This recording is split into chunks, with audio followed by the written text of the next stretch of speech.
Já faz um tempo que você clamou, por muitas vezes sim você chorou, mas a vitória nunca, nunca vem. Não, não, não, não, não vem. Então você pergunta a Deus por quê? O que eu fiz, Senhor, pra não merecer? Misericórdia, Deus, eu sou teu filho.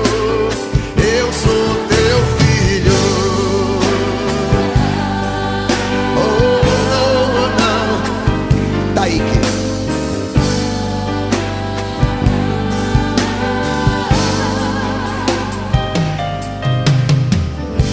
pergunta pra si mesmo onde está Deus, que tantas coisas boas prometeu, mas essas coisas nunca, nunca vêm.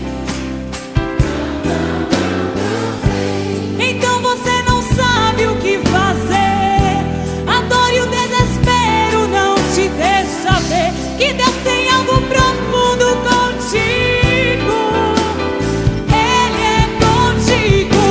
O que Deus preparou é bem maior. O que Deus tem pra ti é bem melhor. creia nas promessas, creia em Cristo. Levanta a sua voz, vai.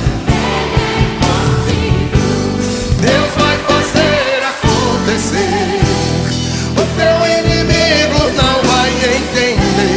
Creia, creia em Cristo. Ele é contigo. Se você crê nessas promessas, levanta a tua voz, dá um glória a Deus. Aleluia.